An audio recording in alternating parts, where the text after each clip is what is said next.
एक बूढ़े भिखारी की अनोखी कहानियाँ नई नई सीख देती है। बच्चों में अगर अच्छे अच्छे संस्कार सींचने हो तो कहानियाँ सबसे अच्छा जरिया बन सकती है। आज की कहानी आपको थोड़ा भावुक कर सकती है क्योंकि आज आप एक इमोशनल कहानी आपके साथ साझा कर रहा हूँ।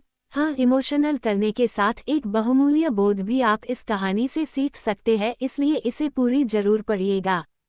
एक बूढ़े भिखारी अनोखी कहानी। हर दिन एक भिखारी दरवाजे के पास आकर भीख मांगता था और घर का मालिक हमेशा घर के बाहर आते ही उसे देखकर फिर जाया करता। कई बार उसके लिए गालियां भी बकता। वो कहता, तू जिंदा ही क्यों है? पूरी जिंदगी ऐसे ही भीख मांगेगा क्या? धरती का बोझ क्यों बना बैठा है? और कभी कभी उस भिखारी को गुस्से में वह धक्का भी मार दिया करता। इतना कुछ हो जाने के बावजूद अधिकारी के मुंह से सिर्फ यही निकलता कि भगवान भगवान तुम्हारे पापों को माफ करे।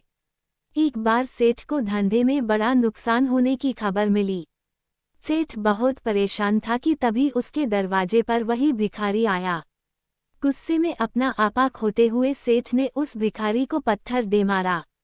पत्थर लगने के कारण भिखारी का सर फूट गया और उसके सर से खून बहने लगा। फिर भी दर्द से कराहते हुए भिखारी ने इतना ही कहा, भगवान तुम्हारे पापा को माफ करे। भिखारी वहां से चला गया। सेठ सोच में पड़ गए, भिखारी को पत्थर मारा फिर भी उसने सिर्फ प्रार्थना की। सेठ का गुस्सा शांत हुआ, शेर का मन शांत हुआ। भिखारी का रहस्य जानने के लिए सेठ ने भिखारी का पीछा करना शुरू कर दिया। भिखारी जहाँ जहाँ जाता सेठ उसके पीछे जाता। सेठ ने देखा कि कोई उसको खाना देता, कोई उसको मारता, कोई अपमानित करता तो कोई गाली देता। लोग भिखारी के साथ चाहे जैसा व्यवहार करते, लेकिन भिखारी सबके लिए एक ही प्रार्थना करता, भगवान तुम्हारे पाप माफ करें। अब रात होने को आई थी। भिखारी अपने घर जाने के लिए लौटा। वो अपने घर पहुंच गया, लेकिन सेठ अब भी उसका पीछा कर ही रहा था। एक पुरानी टूटी हुई खटिया पर एक बूढ़ी औरत लेटी हुई थी, काफी कमजोर और बीमार लग रही थी। वह भिखारी की पत्नी थी। अपने पति को वापस आता देख वह खाट से उठ खड़ी हुई। पत्नी ने अपने पति के भीख वाले कटोरे में देखा, उसमें सिर्फ आधी बासी रोटी थी। उसे देखकर वह बोली, आज बस इतना ही मिला, और हाँ, आपके सिर से खून निकल रहा है, ये चोट कैसे लगी? बूढ़ा भिखारी बोला, आज बस इतना ही मिला, किसी ने कुछ दिया ही नहीं।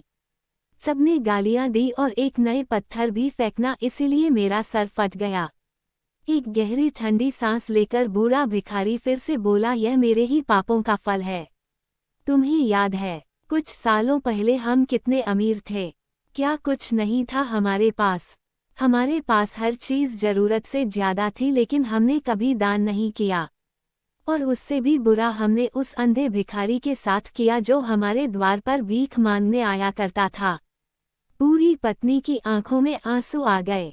वह बोली, हाँ, हम उस बेचारे अंधे के साथ बहुत बुरा करते थे। उसका अपमान करते थे, उसे खाने के लिए रोटी की जगह कागज दिया करते, उसका मजाक उड़ाया करते और कभी कभी मारा भी करते।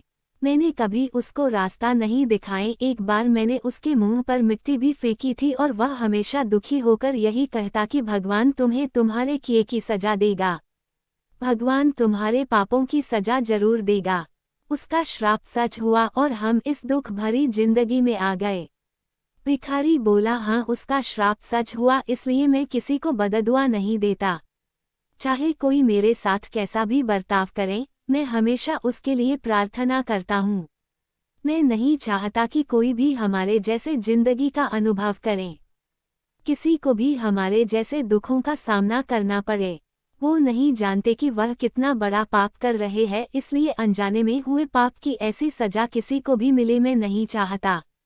सेठ वहीं पर छुपकर यह सारी बातें सुन रहा था। अब उसे सब कुछ समझ में आ गया था। भिखारी और उसकी पत्नी ने वह आधी रोटी मिल बांटकर खाए और भगवान को धन्यवाद बोलकर सो गए। अगले दिन बड़ा भिखारी फिर से भीख मांगने गया। सेठ के घर के पास जाते हैं। सेठ ने पहले से गरम रोटी या उसके लिए निकाल कर रखी थी, उसे देते हुए सेठ विनम्रता से बोला, माफ कर दीजिए बाबा, उसे बहुत बड़ी गलती हो गई। बूढ़ा भिखारी बोला, भगवान तेरा भला करे। इतना कहकर वह आगे निकल गया। इस कहानी से जो सीख लेने लायक है वह बड़ी ही सिंपल है कि आदमी चाहे किसी के बारे में बुरा कहे या भला करे, लेकिन भगवान सिर्फ कर्म के हिसाब से उसको फल देता है। क्या हुआ अगर भगवान नहीं दिखता है, लेकिन यह बात बिल्कुल सच है, उसके खाते में सबका हिसाब बहुत बहुत पक्का होता है। इसलिए जब किसी के लिए कुछ भी करो तो अच्छा ही करो।